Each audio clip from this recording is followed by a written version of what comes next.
Hello student, সবাইকে স্বাগত আমার চ্যানেলে। আজকে আমি তোমাদের সাথে আলোচনা করব ষষ্ঠ শ্রেণীর ইতিহাসের তৃতীয় অধ্যায় ভারতীয় উপমহাদেশের প্রাচীন ইতিহাসের ধারা। অনুশীলনের সমস্ত প্রশ্ন উত্তরগুলো নিয়ে আমি তোমাদের সাথে আলোচনা করব।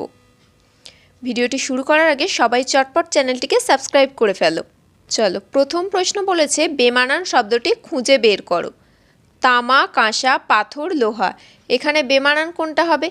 এখানে বেমানান হবে পাথর, কারণ পাথর বাদে বাকি সবগুলোই ধাতু। পরের প্রশ্নে বলেছে ঘোড়া, হাতি, গন্ডার, ষাঁড় এগুলোর মধ্যে কোনটি বেমানান?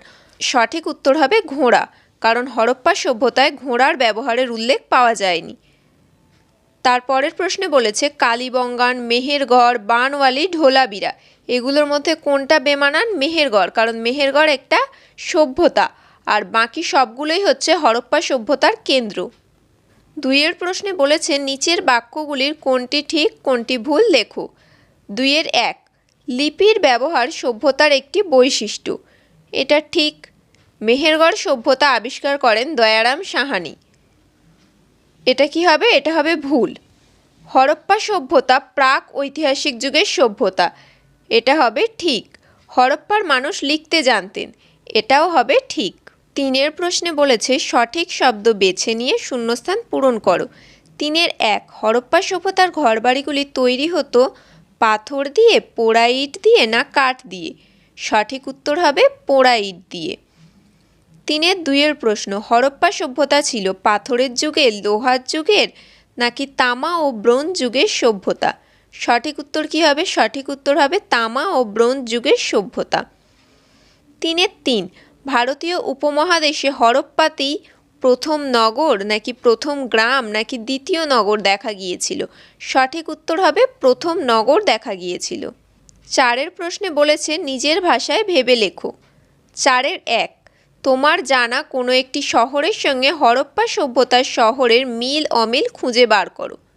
উত্তর হবে পাঞ্জাব ও হরিয়ানা রাজ্যের রাজধানী চণ্ডীগড় শহরটির সঙ্গে হরপ্পা সভ্যতার বেশ মিল রয়েছে।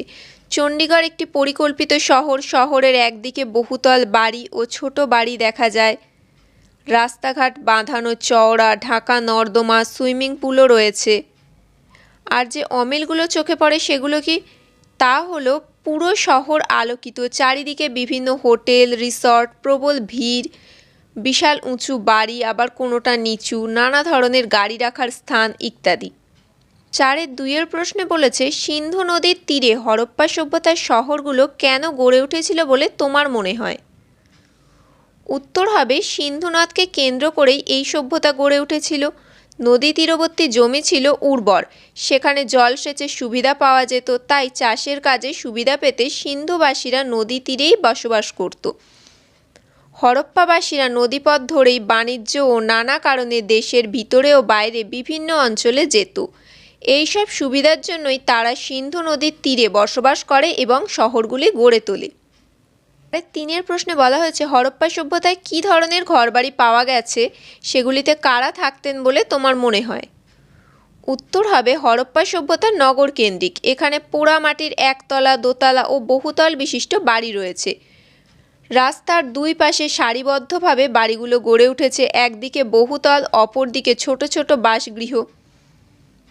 দুর্গ ও পরিখা দিয়ে ঘেরা উঁচু অঞ্চলে এই বহুতল বাড়িগুলিতে ধনী অভিজাত মানুষেরা থাকতেন বলে মনে হয়।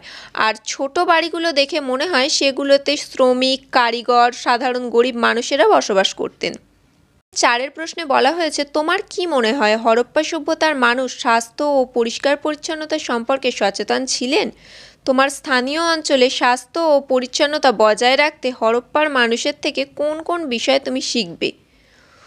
উত্তর হবে হ্যাঁ, সিন্ধু সভ্যতার মানুষেরা স্বাস্থ্য ও পরিষ্কার পরিচ্ছন্নতা সম্পর্কে সচেতন ছিলেন, কারণ একটি শহরে প্রত্যেকটি বাড়িতেই নিজস্ব জল নিকাশি ব্যবস্থা ছিল।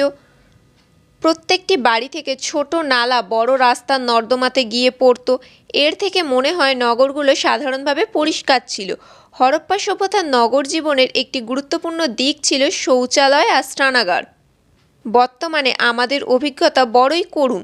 জল নিকাশির ব্যবস্থা সব জায়গায় সমানভাবে নেই। বর্ষায় হাঁটু ভরা জল জমে থাকে। রাস্তায় নানা ধারে বিভিন্ন রকমের আবর্জনা জমে থাকে। আমরা স্থানীয় অঞ্চলে স্বাস্থ্য ও পরিচ্ছন্নতা বজায় রাখতে সিন্ধু সভ্যতার মানুষের থেকে নগর পরিকল্পনা ও জল নিকাশির উন্নত ব্যবস্থা বিষয়ে আমার শেখার ইচ্ছা আছে। আজকের ভিডিওটি এখানেই শেষ করলাম। ভিডিওটি ভালো লাগলে অবশ্যই একটি লাইক করে দিও।